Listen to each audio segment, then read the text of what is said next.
Hi friends எல்லோருக்கும் வணக்கங்க. So பார்த்தீங்கன்னா வேலைக்கு போயிட்டு ஒரு 8 மணி போல் தான் நாங்கள் வந்தோம். வந்ததும் எங்களை வர வைக்கிறதுக்கு வேறு யார் இருக்கா, என்னுடைய செல்லக்குட்டி என் டாபி தான். ஸோ பாசமலையே கொஞ்சம் பொழிஞ்சிட்டான். அப்புறம் உள்ள வீட்டில் கட்டி போட்டுட்டு என்னுடைய இந்த கோகுலாஷ்டமி செலிப்ரேஷனை ஸ்டார்ட் பண்ணிட்டேன்.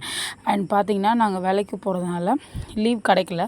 ஸோ காலையில் எல்லாத்தையுமே ரெடி பண்ணி வச்சுட்டு போயிட்டேன். அண்ட் நைட்டு மட்டும் பார்த்திங்கன்னா சாமி கும்பிட்றதுக்கு ஏற்பாடு பண்ணலான்னு சொல்லிட்டு எதுவும் பண்ண முடியாது. ஸோ அதனால் சக்கரை பொங்கல் மட்டும் பண்ணிக்கலான்னு வரும்போதே கடைகளில் சீடை, பொரி உருண்டை, எள்ளடை, அப்புறம் அச்சு முறுக்கு எல்லாம் வாங்கிட்டு வந்துட்டோம். ஸோ வாங்கிட்டு வந்துட்டு சிரிச்சுக்கிட்டே என்னுடைய செலிப்ரேஷனை ஸ்டார்ட் பண்ணிட்டேன். அண்ட் பார்த்திங்கன்னா இப்போ 8 மணிக்கு மேலே வந்தால் வாசு தெளித்து கோலம் போட்டு ஸோ சாமிக்கு பாதமெல்லாம் அச்சு வைக்கணும்னு சொல்லிட்டு வாசு தெளிச்சிட்டு இருந்தேன். டக்குன்னு கரண்ட் போயிடுச்சு. அப்போ எங்கள் ஆயா வந்திருந்தாங்க. கிருஷ்ண ஜெயந்திக்கு எங்கள் ஊரில் கொஞ்சம் சிறப்பாகவே கொண்டாடுவாங்க. ஸோ அதனால் பார்த்திங்கன்னா என்னடா நமக்கு கோவில் சாப்பாடு வரலன்னு நினச்சிட்டு இருக்கும்போது எங்கள் ஆயா கொடுத்துருந்தாங்க. இன்றைக்கி கிருத்திகை விரதம் கூடவா. ஸோ கிருத்திகையும் கோகுலாஷ்டமி ஒன்றும் வந்ததுனால இன்றைக்கி நான் விரதம் காலையிலேருந்து ஃபுல் டே. ஸோ கோவில் சாப்பாடை சாப்பிட்டு என்னுடைய விரதத்தை முடிச்சுட்டு தெம்பாக என்னோடய ஒர்க்கை நான் ஸ்டார்ட் பண்ணிட்டேன். ஸோ ஃபஸ்ட்டு பார்த்திங்கன்னா சாணி தெளித்து கோலம்லாம் போட்டுட்டேன். அண்ட் அதுக்கப்புறம் பார்த்திங்கன்னா என்னுடைய ஒவ்வொரு ஒர்க்கையும் நான் ஸ்டார்ட் பண்ணிட்டேன். அண்ட் வந்ததுக்கப்புறம் தான் பச்சரிசிலாம் ஊற வச்சேன். அண்ட் இது எல்லாமே வாசு தெளித்து கோலம் போடுறதுக்கு எப்படி இருந்தாலும் ஒரு 20 to அரை மணி நேரம் ஆகும்.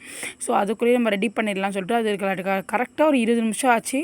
பாருங்கள் நல்லா ஓவராக வேலை செஞ்சுட்டேன். அதான் இப்படி இருக்குது.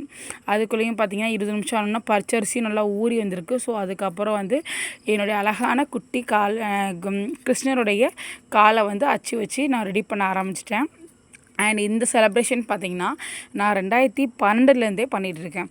ஸோ எனக்கு என் ஃப்ரெண்ட்ஸ் எல்லாம் சொல்லும் போது ஆசைப்பட்டு எங்கள் தாத்தா கிட்டே கேட்ட ஒரு அழகான விஷயந்தான் நானும் கோகுலாஷ்டமி கொண்டாடணுன்னு நான் சொன்ன கையோடு எங்கள் தாத்தா அன்றைக்கே போய் கிருஷ்ணர் படம் வாங்கி அதுக்கு தேவையான பொருளெல்லாம் வாங்கி நீ சாமி கும்பிடு அப்படின்னு சொல்லியிருந்தார். ஸோ அன்னிலேருந்து பார்த்திங்கன்னா நான் இந்த கிருஷ்ண ஜெயந்தி 2012லேருந்தே ஒரு வருஷம் கூட விடாமல் கொண்டாடிட்டு இருந்தேன். ஸோ இப்போ வரைக்குமே என்னால் முடிஞ்ச அளவுக்கு பதார்த்தங்களை வச்சு நான் சாமி கும்பிடுவேன். அதே மாதிரி இன்றைக்கி பொங்கல், கார சீடை, இனிப்பு சீடை, பொரி உருண்டை, அச்சு முறுக்கு, சக்கரை பொங்கல், அவல், பொரி, தயிர், வெண்ணெய் இது எல்லாமே வச்சு நல்லபடியாக சாமி கும்பிட்டு என்னுடைய இந்த கிருஷ்ண ஜெயந்தியை நல்லபடியாக செலிப்ரேட் பண்ணிட்டேன். ஸோ எல்லாம் முடிஞ்சதுக்கப்புறம் கடைசியாக அம்மா சுட சுட தோசையும் இன்றைக்கி சாம்பார் செம்ம டேஸ்ட்டாக வச்சுருந்தாங்க. அதையும் சாப்பிட்டு நல்ல மன நிறைவோடு நான் படுக்க போகிறேன். ஸோ உங்களுடைய கிருஷ்ண ஜெயந்தி எப்படி இருந்துச்சுன்னு கீழே கமெண்ட் செக்ஷனில் கமெண்ட் பண்ணுங்கள்.